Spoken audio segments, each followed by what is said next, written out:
प्रेम रस का निर्झरन। उमड़ते घुमड़ते घटा बादलों की सहज सजीली छाया में कुंज निकुंज घनी श्यामलता से आच्छादित हो गई। हरी भरी शाखाएं लहलहा उठी, लताएं झूम झूम कर विटपों से लिपट गई। मस्तानी मारुत झकोर वन उपवनों में कुंज निकुंज में स्वच्छंद विचरण करने लगी। लता विटपों को छेड़ती उकसाती, पुष्प पल्लवों को झकोरती सी। आनंद उल्लास में भरे पंछी चिहुकने लगे। वन स्थली उनकी चिहुक कुहुक से मुखरित हो उठी। गहवर वन के इस विजन वन प्रदेश में उन अनुरागी युगल ने प्रवेश किया। कर में कर लिए मतवारे नैनों की कोर से परस्पर रूप रस पान करते हुए। मत बयार के झोंकों से जब उनके वसनांचल फहराते उड़ते, तो क्या जाने क्या सोच समझकर वे दोनों चौंक कर ग्रीवा घुमा पीछे की ओर देखते, फिर एक दूसरे को अवलोक कर मुस्कुरा देते। मुस्कान माधुरी भूषित मृदुल अधरों की विकसन में कभी कभी जब दंत मुक्तावली दमक उठती, तो दामिनी लज्जाकर सकुचाकर घन अंक में मुख छिपा लेती।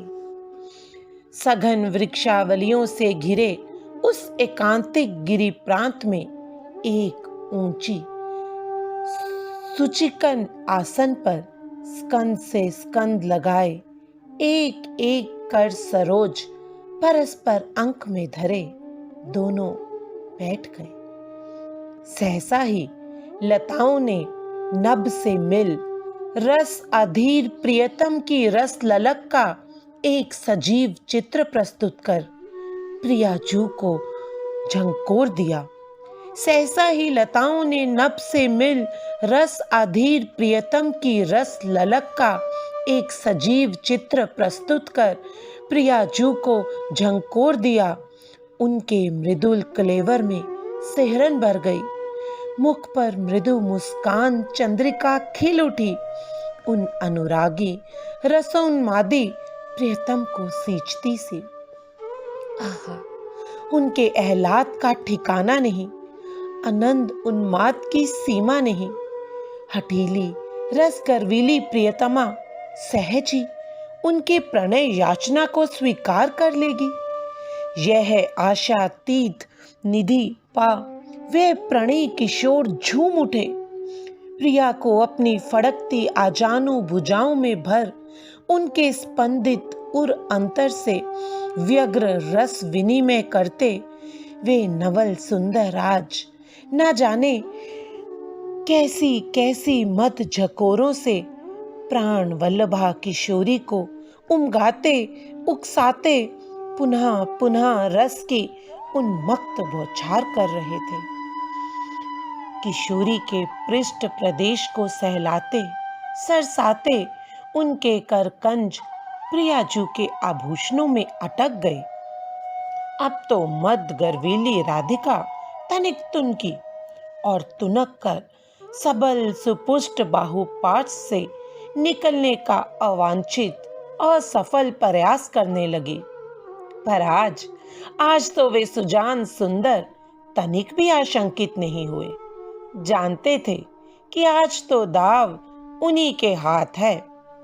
हंसकर बोले, छूटने के प्रयास में तो और भी, कि तभी श्री लाडली चू ने उनके मधुर अधरों पर अपने कर किसले को धरा दिया।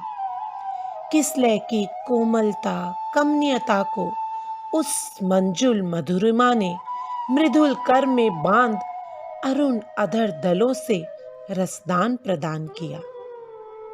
क्या पता कब तक ये रस झड़ी यूं ही लगी रही। फिर प्रियाजू ने रसीले नयन उठा एक बार उन रस आविष्ट किशोर की ओर देखा। उनके उन्मद भरे नैनों से झरती सुधा धारा ने उनके नैनों को फिर मिलित कर दिया, पर वे उमकते रस सिंधु आज यूं सहज ही छोड़ने वाले ना थे। रसालया किशोरी को पुनः पुनः रस में बोड़ते, झकझोरते, मर्यादा सेतु को तोड़ते हुए बोले, आज यूं ना छूटोगी प्यारी। तब प्रियाजू ने अपनी मृदुल बाहुवल्लरी से ऐसी धुनी निकाली कि प्रियतम का हृदय बेंध गई।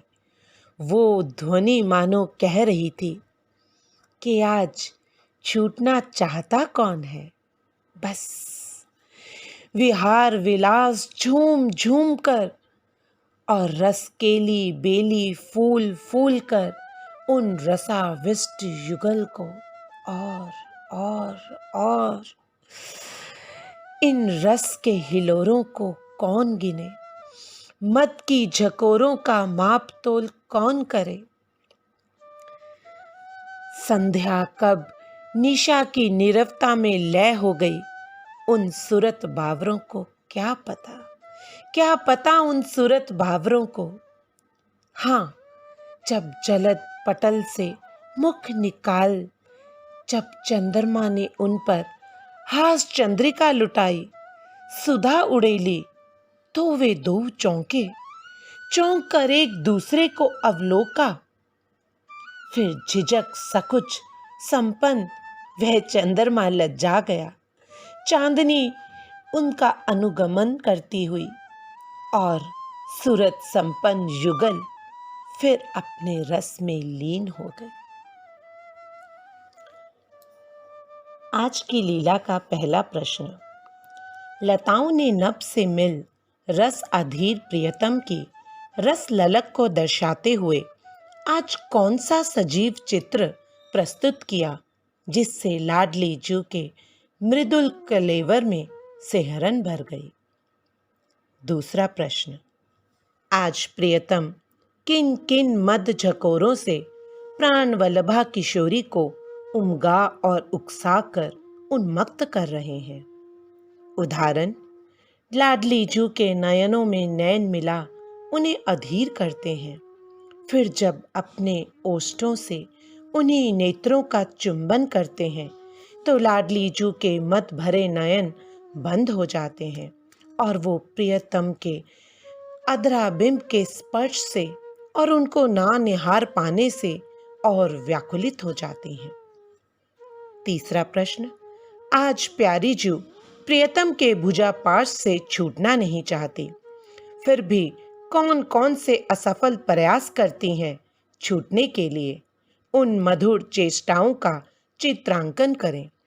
प्रियतम की जय।